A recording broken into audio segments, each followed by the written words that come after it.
Good morning, Jesus. This day for you. Help all I think, help all I say, help all I do. Love you, Abba Father. Love you, Jesus. Love you, Holy Spirit. Love you, Mama Mary.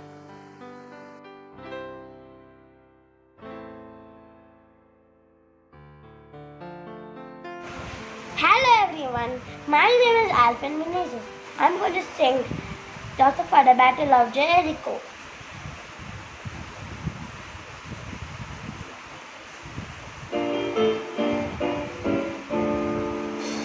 Joseph fought the Battle of Jericho, Jericho, Jericho.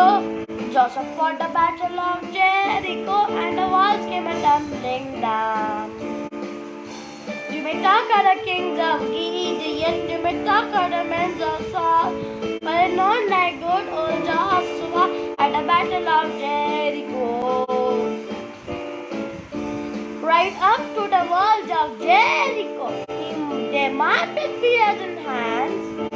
Come blow the grandma Joshua cried, for the battle is in my hand. Then the lamb and sheep horn began to blow, the trumpet began to sound. Joshua commanded the children to shout that morning, and the walls came tumbling down. Joshua fought the battle of Jericho, Jericho, Jericho. Joshua fought the battle of Jericho, and the walls came tumbling down, and the walls came tumbling down.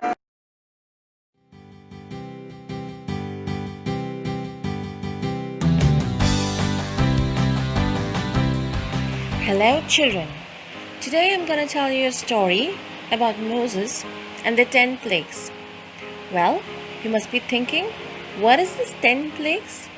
Well, it was the 10 warnings for the Pharaoh of Egypt to allow the Israelites to be free from slavery. So what did God do? God here, he gave Moses extra powers to ensure that the Pharaoh is defeated and the Israelites are saved from his clutches. So it starts with the first plague, that was God had given Moses the power to struck the river Nile into blood. So the entire river Nile was changed. The color of the water changed into blood, and the fish died, and all the Egyptians who drank water from there were not able to drink water. Yes? Then what happened? Still the Pharaoh was not listening. He was stubborn. Second, what happened? The second instance is where again Moses struck his stick and the frogs appear everywhere in the palace of the Pharaoh. Okay, so wherever his servants are, wherever he's sleeping, there are frogs in the room and everything. But you know what? This Pharaoh was too stubborn. Then also he would not listen. So what did Moses do? Again, he struck his stick and there was lice. You know what is lice? They are like bugs little bit. Okay, so they are like very creepy, and this was the entire Egypt. Okay, so this spread at the entire Egypt. Then also Pharaoh is not listening. He is so stubborn. Then comes the fourth one. Here there were these animals who suddenly came from nowhere and they destroyed everything in this Egypt. Okay, like whatever they could see in between, they would just come in there, and people had to be in their houses. They couldn't come out. Okay, that happened, and still the Pharaoh was not going to pay heed to the Israelites. Then the fifth one. The fifth plague was all the cattle. Okay, all the cattle, that means all the domestic animals like goat, buffalo, and cow, whichever gives us milk and everything. Those kind of things, those kind of animals, the domestic animals, were almost killed in the disease. There was a disease which spread where all the animals, like where you can get, like, you get mutton from goat, you get milk from the cow. So these kind of animals, which are called domesticated animals, they were all dying. Then came the sixth one. The sixth one was caused basically the there were all boils on the body of these Egyptians, okay, because there was kind of a pest which kind of just went around. Of course, that was Moses again. He only struck this stick, and boils appeared on the Egyptian's body. And the worst part was nothing was happening to the Israelites. That means God's people, we are all God's people, but Israelites were very badly treated. So God wanted to save them, right? So on their bodies, nothing happened to their cattle. They were in their houses, they were safe. Now the seventh one was the fiery hail.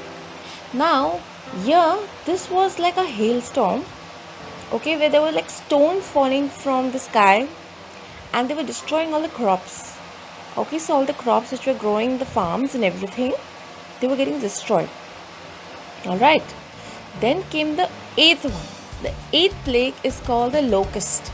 Now they are like little grasshoppers, okay? This was again done by Moses again. So, the Pharaoh was just not listening. He was just getting stubborn and stubborn and stubborn. So, he had to continue doing this. So, locusts were like grasshoppers, and they also would sit on every crop and they would destroy the crop. Then came the ninth one. Now, the ninth was the thick darkness. So have you seen when there is rain, very heavy rain, the clouds become dark and everything? So this was exactly like that. There was thick darkness for 3 days, okay, and all these Egyptians were so tired by the end of it, because there were so many things: frogs, animals dying, boils on the body, crops getting destroyed. They literally lost everything. And now it was time for Pharaoh to learn his mistake. But look at Pharaoh. He was not realizing his mistake. He was not even feeling guilty, okay, that his own people are getting destroyed. That is the Egyptians. The 10th one was the worst of all. But before this 10th one could happen, God told Moses that this 10th one is going to be a very dangerous plague. It's going to be a very dangerous warning. So what you need to do is tell all the Israelites to put lamb's blood on their door. So mark their houses with blood. So Moses told all the Israelites that, see, God is going to do something very terrible. So you please mark your doors with lamb's blood. So this was done. And when the time came, after the 3 days of darkness, God took away all the firstborns of the family.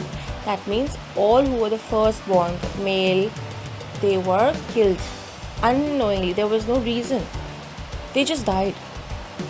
So this way, the 10 plagues were caused by Moses.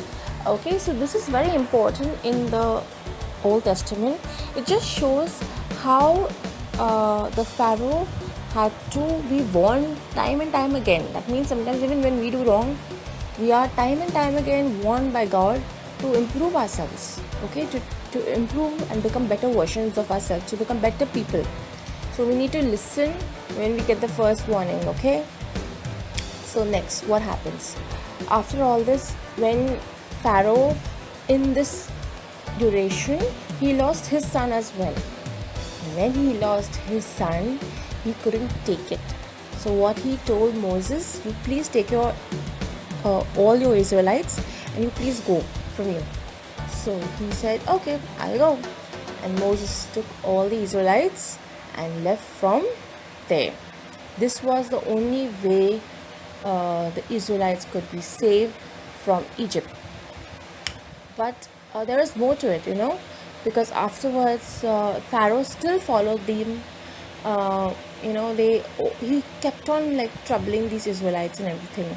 So Moses had to again struck the river, and that's how the Red Sea comes in the picture, and where Moses just strikes a stick and the Red Sea gets divided, and then there's a path of land which follows in between. And even though the Israelites were like very scared and everything, They walked through that path of land which was divided by the sea, and they were saved. But the best part was when the Egyptians came to know that the Israelites were leaving, they also were very, irritated. They were like, oh God, how can we just allow these people to go? They are our workers. They are going to do our work. So they also went running after them, because even the Pharaoh said, you can't just let them go. So they followed. And that happened in such a way, it took place that when the Egyptians came running behind the Israelites, the sea was covered back again with water.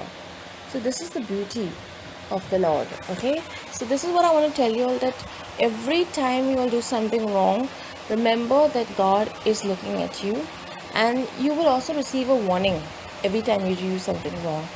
All right, so until then, next time, bye.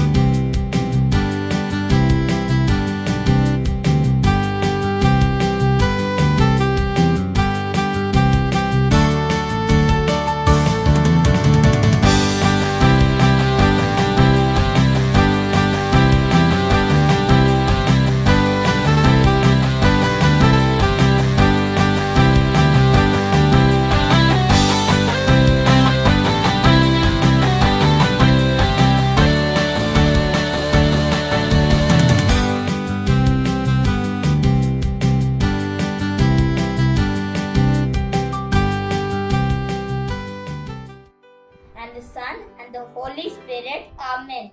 Praise you, Father. Praise you, Son. Praise you, Holy Spirit. Love you, Father. Love you, Jesus. Love you, Holy Spirit.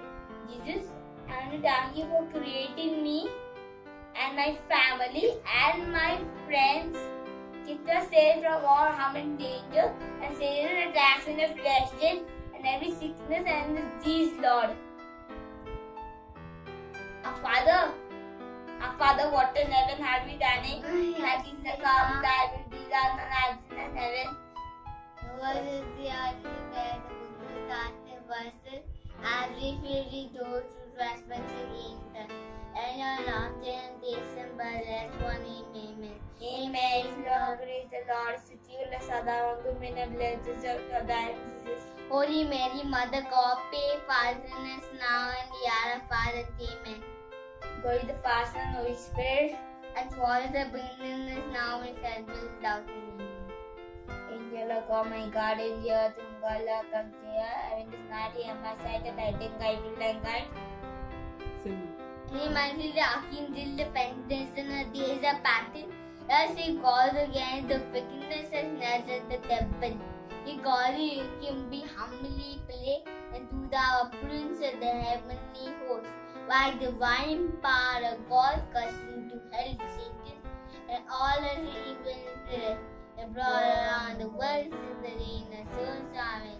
Saint Michael the Archangel, pray for us. Amen.